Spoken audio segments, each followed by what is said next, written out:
చూడండి, second year botany chapter number వచ్చేసి photosynthesis, దాంట్లో పేజ్ నెంబర్ 66లో టాపిక్ కీమో ఆస్మోటిక్ హైపోథసిస్ అనమాట. సో ఇక్కడ ఏమంటారంటే వాడు క్లోరోప్లాస్ట్ లోపల ఏటీపీ సింథసిస్ అనేది జరుగుతుంది అన్నాడు. నిజంగా క్లోరోప్లాస్ట్ లోపల ఏటీపీ సింథసిస్ జరుగుతుందా అంటే క్లోరోప్లాస్ట్ లోపలైతే కాదు. ఎక్కడంటే ఫర్ ఎగ్జాంపుల్ ఇది క్లోరోప్లాస్ట్. సో క్లోరోప్లాస్ట్ అనుకుంటే లోపల ఏమవుతుంది అంటే థైలకాయిడ్ ఉంటుంది. థైలకాయిడ్ లోపల మనకి ఎలా ఉంటుందంటే ఈ థైలకాయిడ్ మెంబ్రెయిన్ పైన మనకు ఏటీపీఏజ్ అనే కాంప్లెక్స్, దీన్నే రెండు పదాలు అంటారు, ఏటీపీఏజ్ అని అంటారు, ఏటీపీఏ కాంప్లెక్స్ అని అంటారు. ఇది ఉంటుంది అనమాట. ఇది ఉండడం వల్ల మనకు ఇక్కడ ఏటీపీ సింథసిస్ జరుగుతుంది. సో ఫర్ ఎగ్జాంపుల్ ఇక్కడ చూడండి, టెక్స్ట్ బుక్లో ఈ డయాగ్రామ్ ఉంది కదా, ఇదల్లా థైలకాయిడ్ మెంబ్రెయిన్, ఇక్కడ ఏటీపీ సింథసైజ్ ఉంటుంది కదా, దీన్నే ఇంకో పేరు ఏమంటారు అంటే ఏటీపీ కాంప్లెక్స్ అంటారు. సో ఇక్కడ మనకు జరుగుతుంది అనమాట, ఏది ఏటీపీ సింథసిస్ జరుగుతుంది, అది చెప్పేది. సో కేవలం క్లోరోప్లాస్ట్లో కాదు, క్లోరోప్లాస్ట్ లోపల థైలకాయిడ్ ఉంటుంది, థైలకాయిడ్ లోపల మనకు మెంబ్రెయిన్ ఉంటుంది, మెంబ్రెయిన్ లోపల ఏటీపీ సింథసిస్ ఉంటుంది అనమాట. ఇక్కడ ఏటీపీ సింథసిస్ జరుగుతుంది మనకు, రైట్. సరే, ఇక్కడ ఏమంటారు అంటే మెకానిజం, ఈ మెకానిజంని ఎక్స్ప్లెయిన్ చేయడానికి ఒక దానిని ఎంచుకున్నాడు సైంటిస్ట్ అన్నారు. దాని పేరు ఏంటి అంటే కెమీ ఆస్మోటిక్ హైపోథసిస్. ఇక్కడ కెమీ అని ఎందుకు అన్నారంటే కెమికల్ కదా. ఇక్కడ చూడండి, H+ అయాన్స్ అనేటివి స్ట్రోమా నుంచి లూమెన్కి వస్తున్నాయి కాబట్టి ఇవేంది కెమికల్స్ కాబట్టి కెమీ అన్నారు. ఆస్మోటిక్ అంటే ఏంది కాన్సన్ట్రేషన్ కదా, అంటే ఏంది హై కాన్సన్ట్రేషన్ టు లో కాన్సన్ట్రేషన్, గుర్తుపెట్టుకోండి, రైట్. సో ఈ మెకానిజంని ఎక్స్ప్లెయిన్ చేయడానికి కెమీ ఆస్మోటిక్ హైపోథసిస్ని ఎంచుకున్నాడు. ఇంకోటి ఏమంటారు అంటే రెస్పిరేషన్లో మాదిరే ఫోటోసింథసిస్లో కూడా ఏటీపీ సింథసిస్ అనేది మనకు ఏటీపీ సింథసిస్ అనేది జరుగుతుంది. మరి ఈ ఏటీపీ సింథసిస్ అనేది దేనికి లింక్ అయి ఉంటుందంట అంటే మనకు థైలకాయిడ్ మెంబ్రెయిన్స్ ఉంటాయి చూసావా, thylakoid membranes across potential gradient అనేది ఫామ్ అవుతుంది, అంటే అభివృద్ధి అవుతుంది, దానికి లింక్ అయి ఉంటుంది. అంటే ఫర్ ఎగ్జాంపుల్ ఇప్పుడు మనకు ఇది థైలకాయిడ్ మెంబ్రెయిన్, ఇక్కడ నుంచి ఇక్కడికి ఇలా వస్తుంది, అప్పుడు ఏమంటారంటే అక్రాస్ ది థైలకాయిడ్ మెంబ్రెయిన్ అంటారు. సో దీని గుండా మనకు ఏటీపీ H+ అయాన్స్ లోపలికి వస్తాయి కాబట్టి ఈ H+ అయాన్స్ ఇక్కడ సింథసిస్ అవుతాయి కాబట్టి ఈ విధంగా మనకు ఏటీపీ సింథసిస్ అనేది లింక్ అయి ఉంటుంది అని చెప్తున్నాను అనమాట, అది. సో మనకు ఇంకో పాయింట్ ఏంటంటే ఇక్కడ ఈ చాప్టర్లో మనం చెప్పే టాపిక్ ఏంటంట, ఫోటోసింథసిస్లో క్లోరోప్లాస్ట్ లోపల థైలకాయిడ్ మెంబ్రెయిన్ లోపల ఈ స్ట్రక్చర్ దగ్గర ఏటీపీ సింథసిస్ అనేది ఎలా జరుగుతుందని చెప్పబోతున్నాడు, రైట్. సో రెస్పిరేషన్లో ఫోటోసింథసిస్లో ఏటీపీ సింథసిస్ అనేది ఎక్కడ జరుగుతుంది అంటే రెస్పిరేషన్ ఎక్కడ జరుగుతుందంట. ఫర్ ఎగ్జాంపుల్ రెస్పిరేషన్ ఎక్కడ జరుగుతుందంట అంటే ఇది మైటోకాండ్రియా. సో మైటోకాండ్రియాలో ఏమంటున్నాడు, మైటోకాండ్రియాలో మనకు తెలుసు ఇలా ఇలా ఇలా మొత్తం స్ట్రక్చర్ ఉంటుంది, ఉంటే బయటిదేమో అవుటర్ మెంబ్రెయిన్, ఇదేమో ఇంటర్ మెంబ్రెయిన్, బట్ వీటి మధ్యన ఉంటుంది సార్ స్పేసు, అది ఇంటర్ మెంబ్రెయిన్ స్పేస్. ఈ ఇంటర్ మెంబ్రెయిన్ స్పేస్లో మనకు ఏముంటుందంటే సేమ్ ఇలాంటి ఏటీపీ స్ట్రక్చరే మైటోకాండ్రియాలో రెస్పిరేషన్ జరపడానికి ఉంటుంది అనమాట, రైట్. అది ఇంకోటి ఎక్కడ ఉంటుందంట అంటే ఫోటోసింథసిస్లో క్లోరోప్లాస్ట్ ఉంటుంది కదా, ఫోటోసింథసిస్ జరిగేటప్పుడు క్లోరోప్లాస్ట్ ఉంటుంది కదా, ఈ క్లోరోప్లాస్ట్ లోపల అంటే ఏంది ఇది.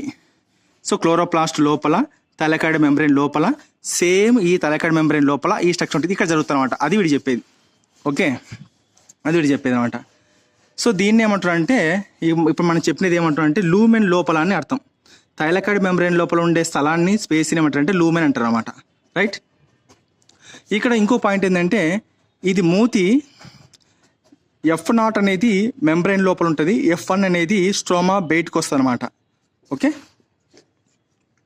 ఇదంతా ఆల్రెడీ మనకు తెలిసిందే, దీంట్లో పెద్ద ఇంపార్టెంట్ ఏం లేదు.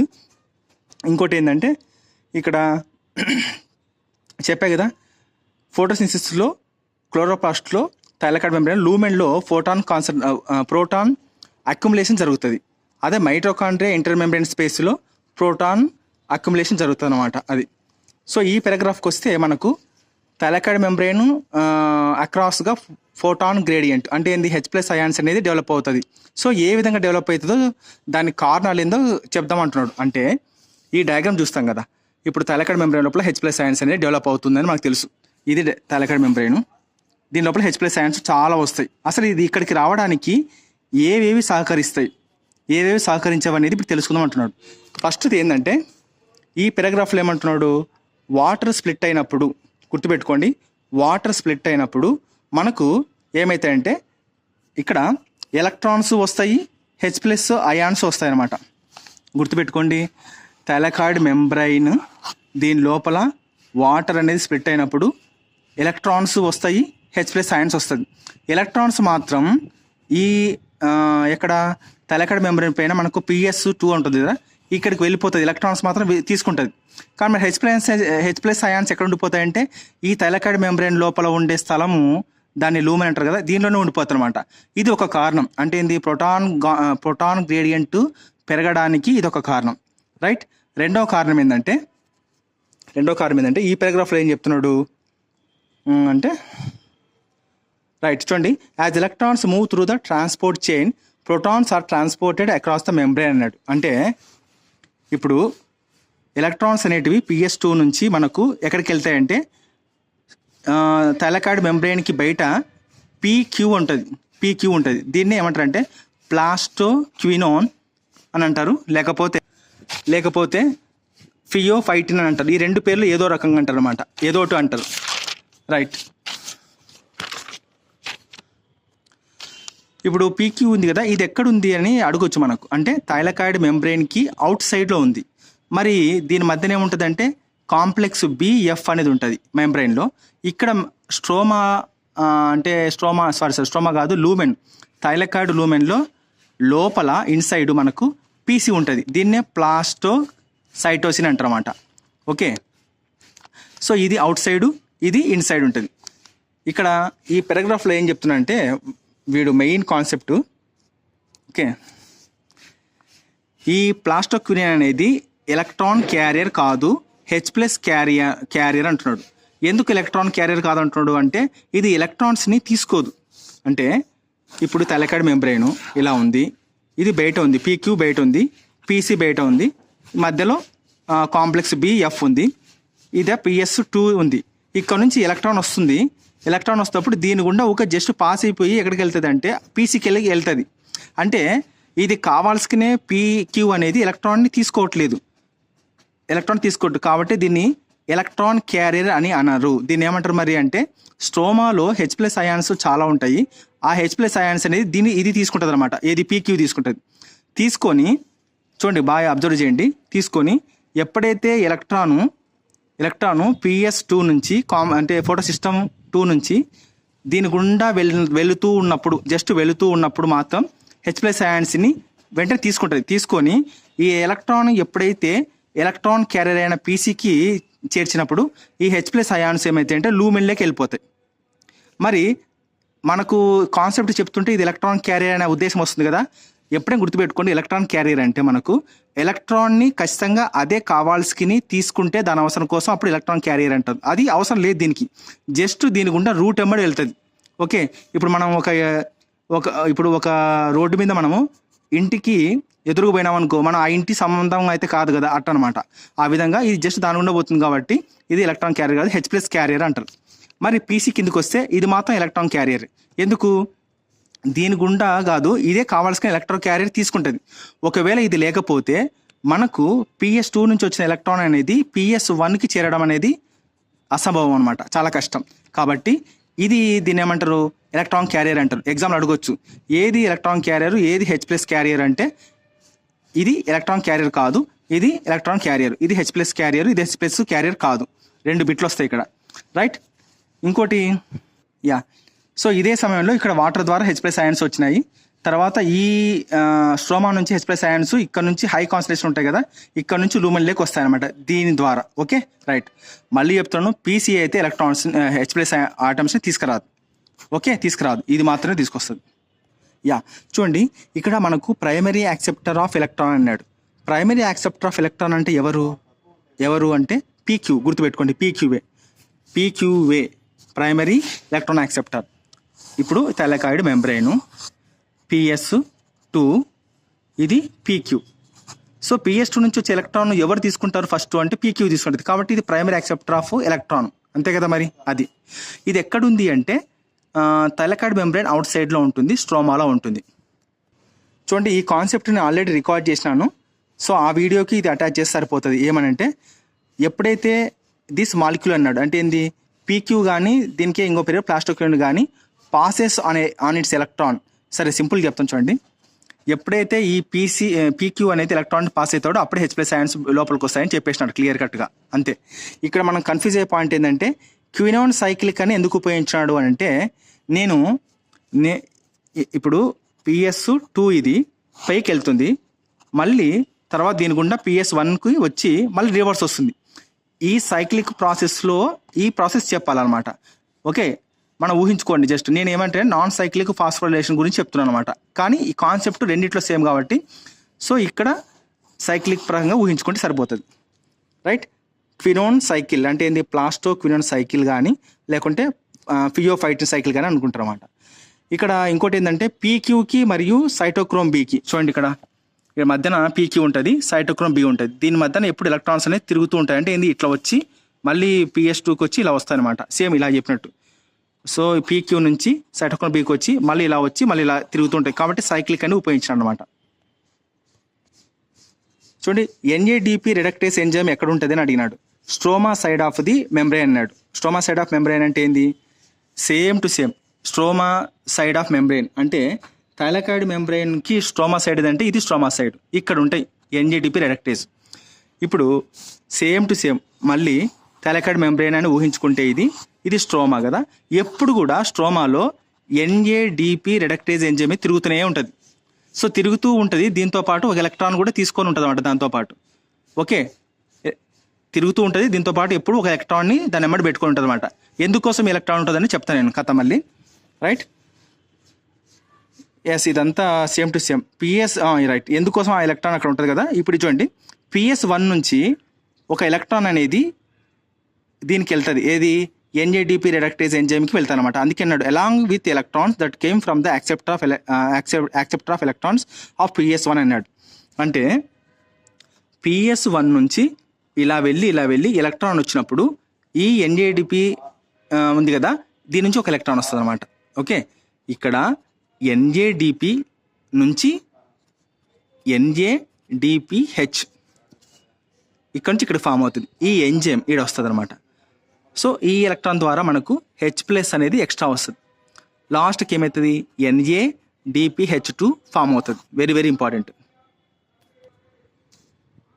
చూడండి ఈ పాయింట్ ఇంపార్టెంట్. నేను ఎంసెట్ చదివేటప్పుడు నేను ఈ పాయింట్ నాకు గుర్తొచ్చేది కాదు. నేను యాక్చువల్గా కన్ఫ్యూజ్ ఏమైనానంటే ఎంతసేపు ఉన్నా కూడా NADP రిడక్టేజ్ అనేది చర్య అంతా అయిపోయిన తర్వాత ఇక్కడ నుంచి H+ అయాన్స్ని లూమిన్లోకి పంపిస్తుందేమని చెప్పేసి నేను కన్ఫ్యూజ్ అవుతుంది. కానీ అంటే ఇంతకాలం తర్వాత నాకు ఒక క్లారిటీ వచ్చింది. ఏమనంటే H+ అయాన్స్ని NADP రిడక్టేజ్ అనే ఎంజైమ్ NADP రిడక్టేజ్ అనే ఎంజైము తన అవసరాల కోసము ఈ NADPని అంటే ఆక్సిడైజ్డ్ అయిన NADPని రిడక్టేజ్గా మార్చడానికి ఇక్కడ ఒక ఎలక్ట్రాన్ తనతో వచ్చిన ఎలక్ట్రాన్ను PS1 నుంచి ఎలక్ట్రాన్ తీసుకొని H+ అయాన్స్ని ఫామ్ చేసి లాస్ట్కి NADPH2 ఫామ్ చేస్తాను అనమాట. అంటే ఇది తన కోసం తానే ఉపయోగించుకుంటుంది ఇక్కడ, అంతేగాని H+ అయాన్స్ని మాత్రం ఇక్కడికి పంపించదు.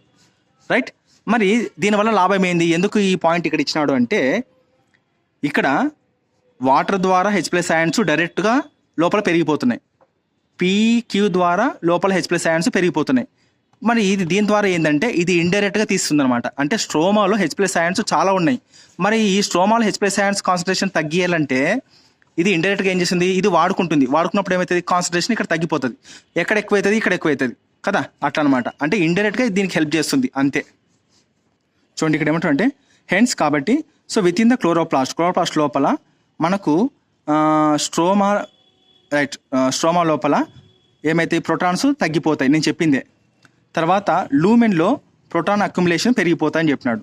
సో దీనివల్ల ఏమవుతుంది మనకు దీని లోపల ప్రోటాన్ గ్రేడియంట్ కాన్సన్ట్రేషన్ అనేది పెరిగిపోతుంది థైలాకాయిడ్ మెంబ్రెయిన్లో అంటున్నాడు. దీంతో పాటు ఏమవుతుందంట అంటే ఈ లూమెన్ లోపల వెరీ ఇంపార్టెంట్ పాయింట్, ఈ లూమెన్ లోపల pH కూడా తగ్గిపోతా అంట. గుర్తుపెట్టుకోండి, pH తగ్గిపోతుంది. ఇక్కడ 2 ఇంపార్టెంట్ పాయింట్లు ఉన్నాయి. ఒకటి ప్రోటాన్ గ్రేడియంట్ పెరగడము, 2 లూమెన్ లోపల pH అనేది తగ్గిపోతుంది. ఇది మనకు కనపడని పాయింట్. Okay, right. ఇక్కడ ఏమంటున్నా అంటే why we are so interesting in the proton gradient అంటే మనం ప్రోటాన్ గ్రేడియంట్ని తెలుసుకోవడానికి ఎందుకు అంత ఆతృతగా ఎదురు చూడాలి అంటే దాని గురించి కథ చెప్తున్నాడు. సో ఈ గ్రేడియంట్ అనేది చాలా ముఖ్యమైనది. ఎందుకంటే it is the break down of this gradient this reach to the release of energy. Very very important. Proton gradient గురించి మనం ఎందుకు తెలుసుకోవాలో అంత బాగా అనుకుంటే వీడు ఏమంటున్నాడు, ఇప్పుడు మొక్కలకు ఏం కావాలా బతకాలంటే? సుక్రోజ్, దాన్నే షుగర్, లేకుంటే సెల్యులోజ్, రకరకాల పేర్లు ఉన్నాయి. ఇది ఫామ్ కావాలంటే ఖచ్చితంగా ఏం కావాలా? ఏటీపీ కావాలా. ఏటీపీ కావాలంటే ఎక్కడి నుంచి రావాలా? ఇక్కడ నుంచి రావాలా. ఓకే, ఈ F0 CF1 నుంచి ఏటీపీస్ రావాలా. మరి ఈ ఏటీపీ కావాలంటే ఎక్కడ రావాలంటే ADP + PI = ఏటీపీ ఫామ్ కావాలా. మరి ఈ ఏటీపీకి ఏటీపీ ఏజ్ అనే ఎంజైమ్ ద్వారా మనకు వస్తుంది కదా. మరి దీనికి శక్తి కావాలంటే ఏం చేయాలా? ఇక్కడ లోపల పెరిగిన ప్రోటాన్ గ్రేడియంట్ ద్వారా H+ అయాన్స్ లోపలికి వస్తూ ఉంటే ఈ ADP + PI H+ అయాన్స్తో కలుపుకొని ఏటీపీ ఫామ్ అవుతుంది అనమాట. ఈ ఏటీపీ ఉపయోగించుకొని సుక్రోజ్ కానీ, లేకుంటే గ్లూకోజ్ కానీ, షుగర్ కానీ, సెల్లోజ్ కానీ ప్లాంట్ తయారు చేసుకుంటుంది. ఒకవేళ ఎక్కువైన దాన్ని తనకు పళ్ళ రూపంలో, లేకుంటే ఫ్రూట్ రూపంలో, అంటే ఫ్లవర్స్ రూపంలో దాపెట్టుకుంటుంది అనమాట. అది ఇక్కడ కాన్సెప్ట్. రైట్. అందుకే ఏమంటున్నా అంటే ఇక్కడ ప్రోటాన్ గ్రేడియంట్ అనేది ముఖ్యమైనదే. ఎందుకంటే ప్రోటాన్ గ్రేడియంట్ అనేది బ్రేక్ డౌన్ అయినప్పుడు మనకు ఆ ప్రోటాన్ గ్రేడియంట్లో నుంచి ఒక శక్తి రిలీజ్ అవుతుంది. అంతే కదా, మనకి శక్తి రిలీజ్ అవుతుంది కదా. అది చూడండి, ఫుల్గా మొత్తం ఉంటే మనకు రాదు. ఖచ్చితంగా దీన్ని పలగొట్టాల్సిందే అనమాట. మనకి ఎగ్జామ్ అడగవచ్చు, ఏటీపీ ఏ విధంగా ఫామ్ అవుతుంది అంటే ప్రోటాన్ కాన్సన్ట్రేషన్ అనేది లూమెన్లో పెరగడం ద్వారానా, లేకుంటే ప్రోటాన్ కాన్సన్ట్రేషన్ అనేది బ్రేక్ డౌన్ పగిలిపోవడం ద్వారానా అంటే పగిలిపోవడం ద్వారానా అని ఆప్షన్ పెట్టుకుంటే మంచిదనమాట. అదే కరెక్ట్ ఆన్సర్.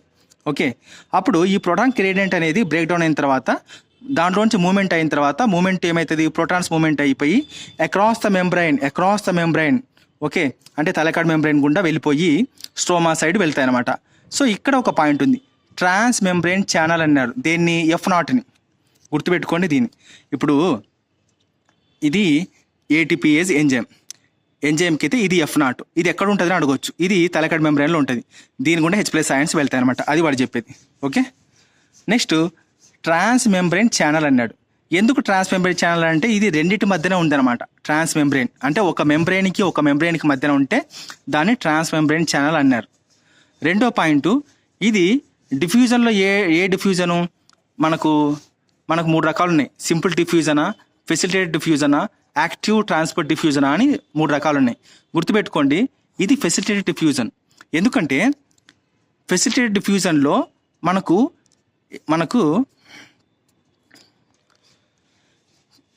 ఇక్కడ మనకు ట్రాన్స్ మెంబ్రైన్ ఛానల్ ఫెసిలిటేటెడ్ డిఫ్యూజన్ ఎందుకంటున్నా అంటే చూడండి, ఇలా ఉంది కదా, ఇలా ఉంది.